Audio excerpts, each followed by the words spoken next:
Muy buenas tardes para todos. Como presidente de la Unión Hispano-Mundial de Escritores, Capítulo Colombia, me es muy grato dar inicio a este conversatorio, el cual hace parte de la programación que efectuamos periódicamente en la institución. Para esta ocasión decidimos nutrirnos de una experiencia de vida muy significativa para muchas personas, familias y una gran población que no ha sido visibilizada, ya que por los estereotipos algunas familias detectan discriminación por las condiciones de neurodivergencias y lo que es imperdonable es que sean excluidos y no puedan acceder a una educación especial, a programas de salud, a trabajo y a condiciones sociales que los incluyan. Por tal motivo, queremos tener como tema indispensable en nuestras tareas la invitación a los miembros de la Unión Hispano-Mundial de Escritores, a los grupos asociados con la institución, escritores, poetas, cuentistas, narradores en general, a quienes manejan la oralidad también, para sensibilizar, para que divulguemos y demos a conocer qué es la neurodiversidad y de qué forma nosotros como escritores podemos coadyuvar a crear conciencia y a generar una real empatía sobre estos ángeles que hacen parte de la población discriminada. Así que me place darle la bienvenida a las distinguidas panelistas, a la coordinadora, la doctora Margarita Peláez Mejía, a Susana Peláez, directora de Páparo, a la psicóloga Laura Restrepo, para que nos enseñen a comprender los mitos y realidades sobre las neurodivergencias. Mil gracias a todos por su presencia y le doy la palabra entonces a la doctora Margarita Peláez.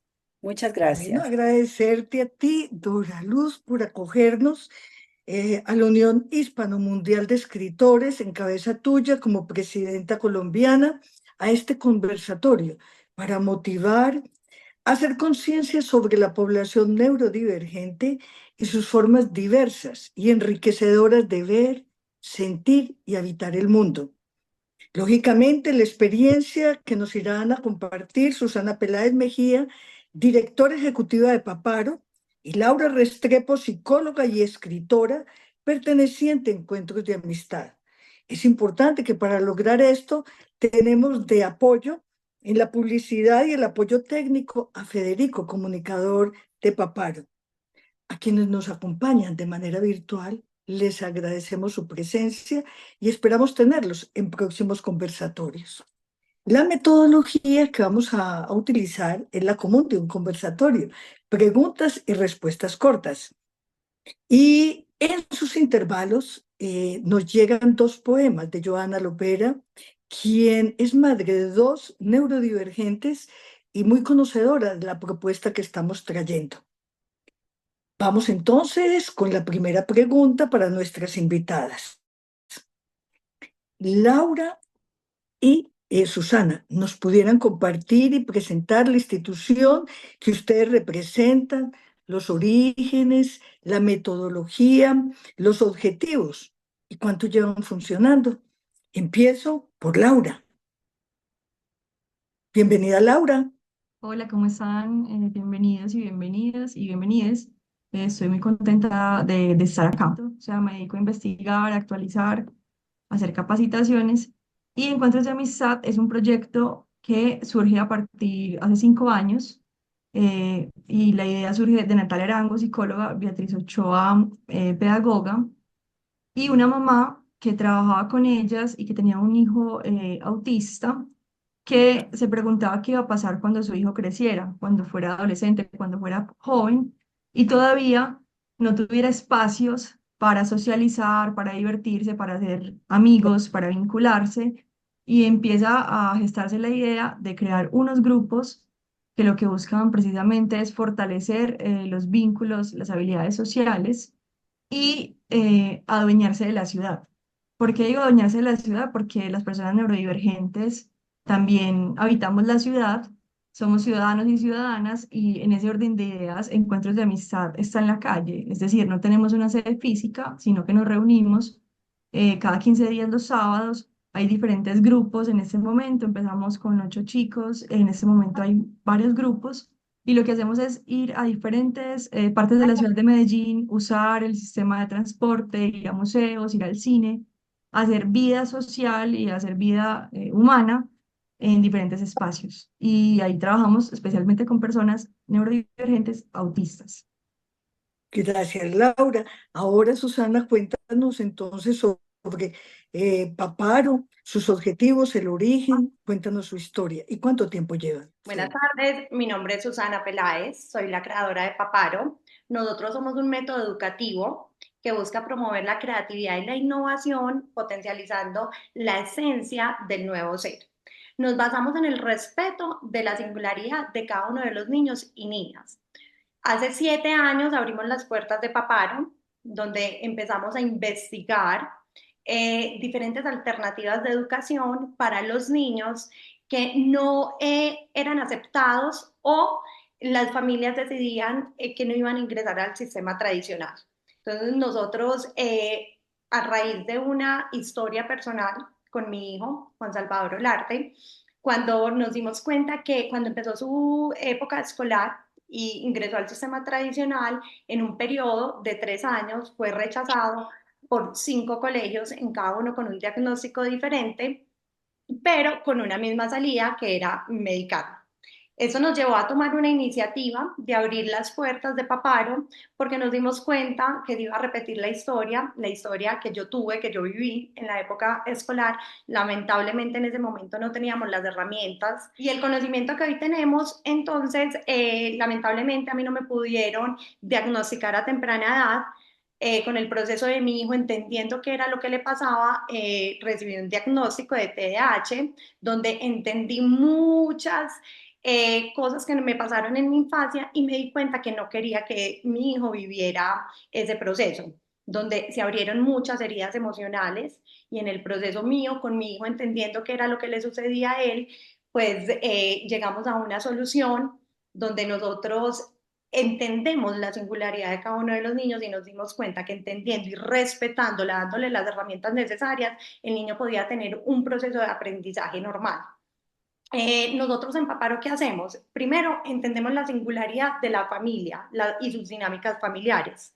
Eso nos da una comprensión global. Nosotros lo llamamos internamente un mapa de guía. Luego de hacer ese acercamiento con las familias, de hecho en Paparo no se matriculan niños, se matriculan familias porque hemos podido evidenciar que tenemos que hacer el trabajo en conjunto para obtener resultados reales.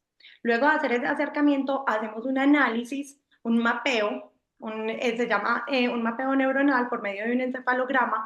Entendemos cómo están las rutas neuronales del niño y así acercarnos un poco más. Luego hacemos un siguiente examen que es un análisis de biodatos donde nos podemos acercar a la parte química del niño. También hemos podido evidenciar que muchas veces cuando hay una desnutrición, una falencia de alguna vitamina o algún mineral, también su comportamiento se ve afectado. Luego de ese análisis de biodatos, lo que hacemos por diferentes análisis, también hacemos un acercamiento a la dinámica familiar.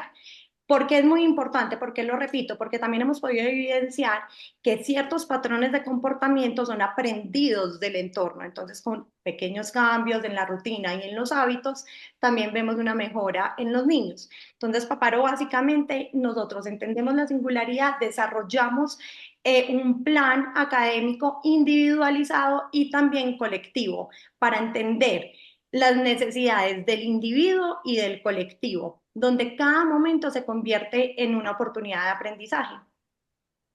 Gracias, Susana y Laura. Esto nos da una mirada de dos instituciones muy complementarias para ir entendiendo y comprendiendo el tema de las neurodivergencias.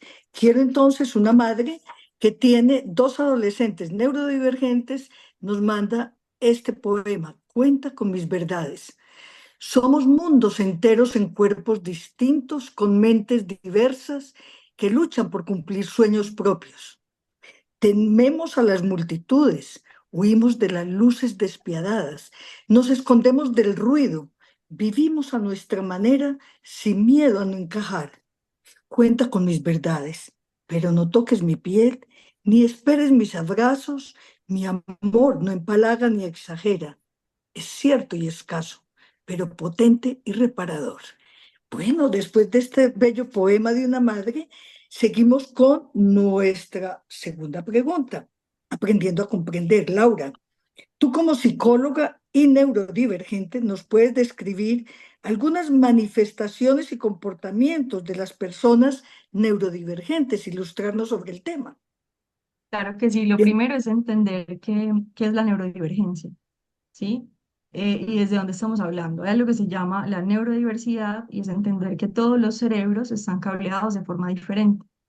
Dentro de las neurodiversidades, que somos todos y todas, existen las neurodivergencias. Ejemplos de neurodivergencia son el autismo, la atención divergente o el trastorno por déficit de atención con hiperactividad, la dislexia, las altas capacidades, el trastorno obsesivo compulsivo. Y esas neurodivergencias, lo que pasa, o digamos como se nombra, es que se alejan de lo esperado socialmente, ¿sí? Históricamente se han categorizado como enfermedades, pero un enfoque neuroafirmativo lo que dice es, no son enfermedades, son identidades o formas de vida distintas, no se curan, se entienden, se comprenden y se hacen ajustes razonables desde el entorno para que las personas neurodivergentes puedan, digamos que, prosperar en el medio. Y importante una cosa, y es el asunto de los diagnósticos, porque todavía si miramos un manual diagnóstico, ahí están, trastorno del espectro autista, está el TDAH también. ¿Para qué está ahí? Yo diría que para que el sistema de salud reconozca que se requieren algunos apoyos y poder validar, como en el sistema judicial también, estos ajustes razonables, ¿cierto? Que sean los apoyos que cada persona necesita en un lugar de trabajo, en la escuela. Entonces yo diría que es un momento histórico en el que estamos ahora, pero que en unos años saldrán o hará una transición. Para explicarles algunas características, sobre todo del autismo, les voy a dar varios ejemplos. Son varios temas como que implican la forma en la que una persona autista se comporta y también otros asuntos que no son tan visibles desde afuera o que a veces son malinterpretados. Entonces, también respecto a eso, más adelante, si tienen preguntas, las pueden poner en el chat y les vamos contestando a medida que pasa el conversatorio. Lo primero que vamos a entender tiene que ver con el poema que leyó Margarita, porque habla de los asuntos sensoriales y es el procesamiento sensorial. ¿Qué es el procesamiento sensorial? Es la forma como el cerebro integra, decodifica e interpreta todos los estímulos que vienen de los sentidos. Pero no son solamente los 5 sentidos que podemos ver, ¿cierto? La visión, el tacto, sino también hay otros 3 sentidos muy importantes, que es la propiocepción y es que yo sepa dónde está mi cuerpo en el espacio, la interocepción, que es la capacidad que tengo de sentir hambre, sentir sed, de interpretar mis emociones, y el sistema vestibular, que es el que me ayuda a coordinar. Entonces vamos entendiendo que una persona que su procesamiento sensorial funciona distinto, puede ser que parezca más torpe, se tropiece al pasar, se le caigan las cosas, tiene que moverse para sentir el cuerpo o al contrario quedarse muy quieta, porque eso implica que hay un procesamiento distinto. También explica que hay ciertos estímulos sensoriales que se sienten muy distintos, desde la hiperreactividad o la hiporreactividad. Lo hipo es lo menos y la hiper lo más. Eso quiere decir que puede haber un perfil sensorial donde hay hiperreactividad a los sonidos, o sea, los sonidos se escuchan de alguna forma o se sienten más fuertes, incluso pueden generar dolor, ciertos sonidos inesperados, el estallido de una bomba, cómo frena un bus al pasar, ciertos sonidos del tráfico, un pito, pero hay otros sonidos donde se puede sentir como mucho placer escuchándolos, por ejemplo, la música, una canción en repetición, ciertos sonidos específicos. Y si hay además hiporreactividad, podemos pensar en algo gustativo. Pensemos en una persona que no siente muy bien los sabores. He conocido personas autistas adultas así que no identifican los sabores, entonces pueden comer una comida que está mala y no se dan cuenta, ¿cierto? Se dan cuenta luego porque hay una repercusión en el cuerpo, pero no desde el gusto. Y si pensamos en los otros sentidos, por ejemplo, en la visión, ver muchas personas reunidas en una multitud o el montón de luces que hay en un supermercado, todo esto puede generar una respuesta emocional muy intensa, ¿sí? Entonces les explicaba que eso tiene una repercusión en las emociones muy fuerte, incluso estaba leyendo ayer un libro sobre eso y hablaban de que en el cerebro está decodificado de forma paralela lo emocional y lo sensorial. Eso me pareció precioso porque explica muchos asuntos. Entonces pueden ver a una persona autista que está enojada o que aparentemente tiene una reacción de ansiedad y lo que pasa es que tiene una sobrecarga sensorial, ¿sí? Estuvo en un entorno sensorialmente muy estimulado, que no está adaptado para sí y tiene una respuesta emocional intensa. A veces pasa que se ve a una persona que está teniendo esa respuesta, alguien pasa por el lado muy cerca y entonces sale un golpe y eso se interpreta como agresividad. Podemos tener un punto de vista en el que sí hay un golpe, pero además no tenemos, no entendemos todo lo que está pasando en ese cerebro que tiene una sobrecarga tan profunda y que está intentando es bloquear los estímulos sensoriales. Entonces, por eso está la imagen como hay una persona autista que se tapa los oídos, que está en una esquina, que está en un lugar oscuro. Y aquí es muy importante los detalles, como los detalles poéticos, ¿sí? Porque hay ciertas texturas que generan placer, otras que no, ciertas luces, y eso a veces cuando uno lo dice suena como a capricho, pero es un asunto de la neurología del cerebro, ¿sí? Y que tiene sentido, como lo sensorial. Entonces, esa es la primera característica súper importante porque una persona neurodivergente que sensorialmente esté en un entorno tranquilo, que no tenga tantas luces, que tenga música suave, que se pueda poner reductores de audio, va a estar mucho más regulada emocionalmente que una persona, que en un lugar donde el entorno no esté adaptado para eso. Otra característica muy importante es la atención al detalle y la fortaleza visual. ¿Esto qué es? Que significa la capacidad de prestar atención a los detalles pequeños. Pueden ser los gestos de alguien que se quiere, cuando tiene una partecita roja en el ojo, entonces uno puede saber que esa persona no durmió bien, o quizás está estresada o está enojada. Y también, pues eso hace que en ciertos trabajos que implican atención al detalle, una búsqueda de patrones, haya, digamos, una fortaleza, ¿cierto? Una ventaja. Y también hay, en términos generales, muy buena memoria. Entonces, la capacidad de recordar visualmente lo que se ve o lo que se lee y lo que esté conectado con un interés profundo, que es otra de las características. Las personas neurodivergentes suelen tener intereses profundos, es decir, como una pasión pero donde la calidad de tiempo que se le dedica, la capacidad de investigar es mucho más profunda. Cuando una persona neurodivergente logra trabajar en eso que le interesa profundamente, generalmente lo va a hacer muy bien, ¿cierto? Y no, los intereses profundos, porque a veces pensamos en el autismo como no, entonces le gustan mucho los trenes o los dinosaurios, pero puede ser cualquier cosa. Conozco muchas chicas que el interés profundo es el maquillaje, por ejemplo, y son excelentes maquilladoras y saben todos los nombres de los tonos de los labiales y tienen muchísima información al respecto. Otra característica importante son las habilidades sociales y comunicacionales, que son distintas porque la forma de socializar es diferente a la esperada socialmente. Entonces, si yo llego a un lugar y hago infodumping, ¿qué es infodumping? Empezar a dar mucha información sobre un tema, que es lo que estoy haciendo ahora. Digamos que estoy en un contexto de un conversatorio donde me hicieron una pregunta, entonces aquí está muy bien, porque estoy respondiendo algo que me pide el entorno, pero si yo llego a otro lugar, de pronto una cena familiar o una cena con amigos y los quiero mucho y les quiero contar que estuve leyendo ayer 3 horas sobre procesamiento sensorial y les empiezo a hablar de esto, puede que socialmente no sea bien visto y digan, ah, pero no saludó, no nos preguntó si nos interesa, ¿cierto? Y ahí hay una clave importante y es si una persona neurodivergente, o sobre todo autista, hace esto de llegar a donde ti, darte un montón de información y contarte un montón de su último interés profundo, te eligió. O sea, significa que tú le importas un montón y es una de las formas de expresar afecto. También a veces puede costar como todo lo que es ambivalente en las relaciones humanas, por ejemplo, un coqueteo, una negociación, tener que un poco mentir o decir algo que es una mentira a medias, por ejemplo, decir si que estoy bien cuando en realidad no estoy bien, o decir que me voy ya cuando ya casi me voy cuando todavía no me voy, o sea, todos esos asuntos del lenguaje que no son tan precisos, a veces también no se entienden muy bien. Entonces, la capacidad de entender estas ambigüedades del lenguaje o ciertos dobles sentidos, ironías y chistes, también puede ser compleja. Y eso no significa que entonces una persona autista no puede ser comediante. Hay personas autistas que son grandes comediantes. Hay incluso un documental en Netflix de Hannah Gatsby, que es una comediante, creo que australiana, autista muy buena. Y es súper graciosa. Entonces la gente dice, pero ¿cómo haces chistes y eres comediante y no entiendes chistes? Pues claro, estos que ya hace, pues ya los tenía preparados. Y es un humor que entiende.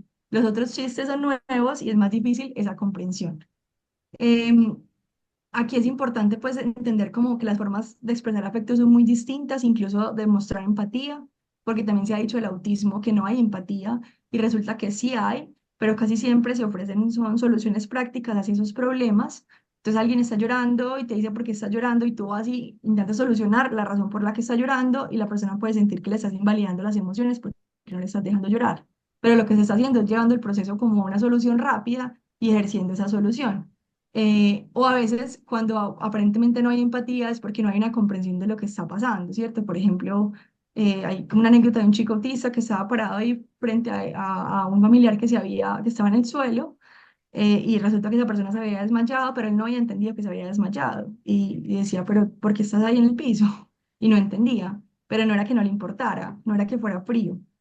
Ligado a esto está también el procesamiento emocional, que tiende a ser también muy intenso, es decir, se sienten las emociones muy profundamente, la rabia, el enojo, la tristeza, se demora más como de salir de una emoción a otra, pero también hay personas autistas, porque es un espectro, o sea que todas las personas autistas son distintas, aunque se compartan características, que tienen la alexitimia, y que es la alexitimia, no poderle poner nombre a lo que se siente. Entonces, al no poder nombrar lo que se siente, no se puede reconocer tan fácil o se puede, digamos, confundir con algún otro asunto, con hambre, con otras sensaciones y eso hace que haya un proceso como emocional profundo y a veces un poquito más lento y hace que dificulte, por supuesto, la regulación emocional en ocasiones, ¿cierto? Porque no poder identificar lo que se siente no ayuda, digamos, a la regulación posterior de emociones. Y por último, las funciones ejecutivas.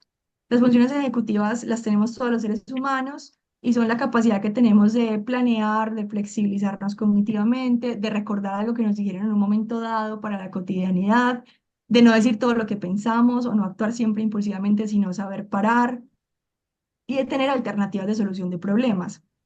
En las neurodivergencias, autismo o TDAH también funciona distinto, se requiere más apoyo en funciones ejecutivas. Entonces hay diferencias en la planeación, en la memoria de trabajo y hay asuntos ahí que parecen contradictorios porque ahorita les hablaba de que hay una fortaleza visual en la memoria, entonces la memoria, por ejemplo, para conceptos o para asuntos del interés es súper buena, pero puede ser que se te olvide sacar las llaves de la casa, que todos los días las sacas, ¿cierto? Y hay como unos errores por memoria de trabajo en la cotidianidad. Entonces son condiciones que aparentemente son contradictorias y la gente, digamos que esas son las preguntas que se hace, creo yo que es del juicio, pero si logramos entender como todo el entramado del cerebro como pues desde la diversidad podemos entender también que puede funcionar así. Por último, lo que les quería contar de esto es que si entendemos esas características, que dije algunas, no todas, sobre el autismo y pensamos en cómo es el mundo hoy, vamos a ver como la disonancia entre el mundo y el autismo. Es decir, vivimos en un mundo que cada vez está más sobreestimulado, que tiene demasiadas luces, que tiene demasiado ruido, que es veloz, que pide hacer varias cosas a la vez, que pide ser multitasking, que hacer muchos trabajos que pide resolver rápido. Y el procesamiento autista, que es profundo, que es al detalle, pues simplemente no se le da ese proceso, ¿cierto? Entonces, si lográramos entender que hay otras formas de estar en el mundo, de pensar, de sentir, de expresar afecto, pues entenderíamos que el mundo no tiene que estar exactamente igual para todos, con las mismas normas, por ejemplo, de una jornada de trabajo, las mismas normas en las relaciones sociales, y así digamos que yo creería que el mundo va a ser más rico y más diverso, y eso es más genuino con lo que realmente es. Laura, gracias, porque yo creo que todos estos elementos es un cuestionamiento al modelo como se ve el mundo, eficiente, rápido, competitivo, normalizado. Y resulta que la diversidad ya se ha reconocido la diversidad natural como una gran riqueza. Ahora en la diversidad humana, las diversas formas de crear, recrear, habitar el mundo y tener alternativas nos va a ayudar. Esta forma de qué es lo normal y lo patológico construido por la medicina ha llevado a dejar comportamientos, porque todos los seres humanos somos neurodiversos, comportamientos que se salen de la media normal y resulta que esto se ha vuelto patológico. Lo real es que nuestros huella digital es diferente, es única, es la de cada cual. Nuestro iris es único, es el de cada individuo, cada ser humano es absolutamente eh, único y por lo tanto debe constituir formas de que aceptemos la diversidad humana como posibilidad de creación y de enriquecimiento. Mil gracias, Laura. Y voy a este otro poema de Joana, La lucha por encajar, que tiene que ver con lo que tú acabas de exponer. Esto es frente a una niña, su hija. La lucha por encajar. Esas muñecas ignoradas, las palabras inventadas, la siesta en el piso, las amigas inestables, empezaba entonces la maraña de dudas. La lucha por encajar en la distopía cruel de lo típico y lo corriente envolvía la cotidianidad en un velo de silencios. Hallar respuestas fue el fin por varios años. Formularios, citas, terapias llenaron nuestra agenda como quien persigue una meta. Ha llegado la luz, el velo se ha caído. Nada es absoluto ni objetivo. Nadie es típico ni normal. La riqueza está en la diversidad. Al fin, la maraña se convirtió en tejido. Gracias, Joana. Y ya vamos a nuestra última pregunta para las dos panelistas, tanto Susana como Laura. ¿Cuáles son para usted las fortalezas, la humanidad de las personas neurodivergentes? ¿Qué podemos aprender de ellas? ¿Qué le dirían las dos, Laura y Susana, que han vivido señalamientos, exclusiones y estereotipos, a las personas aquí presentes y a escritores, poetas y narradores para entender, llevarlo a las narrativas, poderlo incorporar y llevar la sensibilidad y comprensión al resto del público que nos escuche y quienes leen a ustedes? Bueno, ¿quién quiere iniciar, Laura o Susana? Bueno, voy a iniciar y ya luego le doy la palabra a Susi. Bueno, yo diría que lo que podemos aprender es la transparencia de sus sentimientos, ¿cierto? Como la forma de expresar afecto que es honesta, sin filtros, como sin rodeos, la lealtad hacia las amistades y hacia sí mismos, ¿cierto? Es difícil encontrar una persona autista que tenga unos principios rectores importantes en su vida y esté trabajando en una empresa que se dé cuenta que no va con esos principios y siga ahí, ¿cierto? Porque físicamente no se puede. Es como, digamos, traicionarse a sí mismos. Entonces, la lealtad creo que es súper importante. La forma de amar, de expresar empatía, como casi que sin esperar algo a cambio. La confianza en la humanidad, que es llamada ingenuidad social, de hecho es una característica para diagnosticar autismo, ingenuidad social, que a mí me parece que esa ingenuidad puede ser incluso peyorativo, es decir, es una bondad y una generosidad y una fe en el ser humano, en que las cosas pueden salir bien, en que alguien si te dice algo es porque es verdad, no porque te está intentando engañar, pero eso puede hacer que una persona autista sea, digamos que vulnerable o vulnerabilizada en ciertos contextos en los que hay engaño, hay situaciones como que requieren otra mirada. También la atención a los detalles, la fortaleza visual me parece súper importante y porque se puede encontrar patrones rápidamente, entonces, insisto, eso puede aportar muchísimo a un trabajo, a un colegio, pues a un entorno específico puede aportar demasiado. Y yo creería que también como el asunto de conocerse a sí mismo, ¿cierto? Del autoconocimiento y ser leal a eso, como a lo que uno es, a lo que uno necesita, ser capaz de decirle al otro, yo necesito esto, esto y eso, esos son mis ajustes, porque es una transparencia que creo que aporta muchísimo a las relaciones humanas y a la sociedad, pues en general.